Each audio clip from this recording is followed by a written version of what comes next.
ایک چھوٹی سی بات کہنی تھی بیٹا. تمہاری بہنا زینب اب بڑی ہو گئی ہے. اس کی عمر 20 سے اوپر ہو گئی. اس کی شادی کے لیے کچھ سوچا؟ کوئی بچت کر رکھی ہے اس کے لیے کہ نہیں؟ بیٹا ہماری تو اب یہی خواہش ہے کہ زینب کی شادی ہو جائے اور ہم اطمینان سے مر سکیں. بیٹا ناراض مت ہونا، ہم تم پر کوئی بوجھ نہیں ڈالنا چاہتے. تمہاری پیاری امی اور ابو.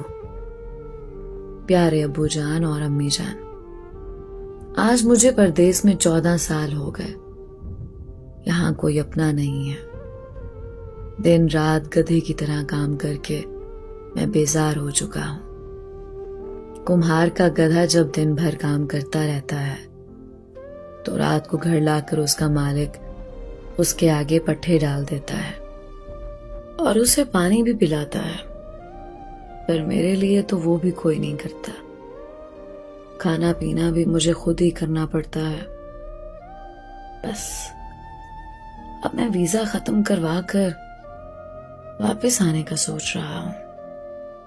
پچھلے کچھ سالوں میں اللہ کی مدد سے ہم زندگی کی بیشتر آزمائشوں سے نکلنے میں کامیاب ہو گئے. زینب بہنا کی شادی ہو چکی ہے اور اب وہ اپنے گھر میں سکھی ہے.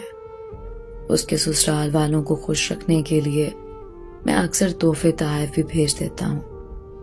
اللہ کے کرم سے آپ لوگوں کو میں نے حج بھی کروا دیا اور کوئی قرضہ بھی باقی نہیں ہے. بس کچھ بیمار رہنے لگا ہوں.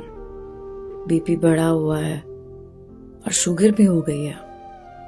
لیکن جب گھر آؤں گا گھر کے پرسکون ماحول میں رہوں گا اور گھر کا کھانا کھاؤں گا تو انشاءاللہ اچھا ہو جاؤں گا.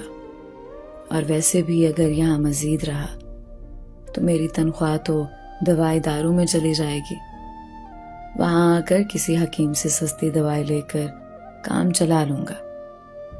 اب بھی مجھ میں اتنی سکت ہے کہ کوئی ہلکا کام جیسے پرائیویٹ گاڑی چلانا کر لوں گا. آپ کا پیارا جمال. پیارے بیٹے جمال، بیٹا ہم تمہارا خط پڑھ کر کافی دیر روتے رہے. اب تم پردیس مت رہنا، لیکن تمہاری بیوی زارا نے کچھ کہنا تھا تم سے، اس کی بات بھی سن لو.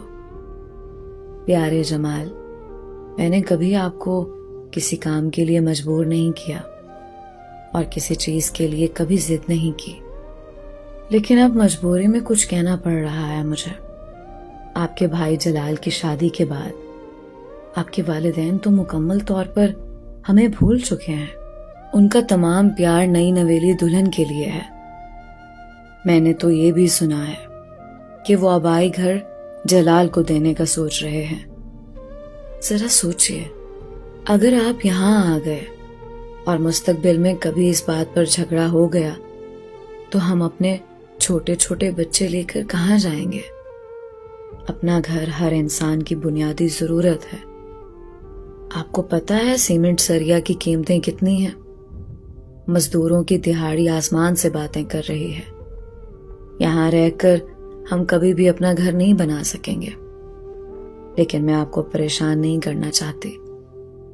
آپ خود سوچ سمجھ کر فیصلہ کریں. آپ کی پیاری زہرا.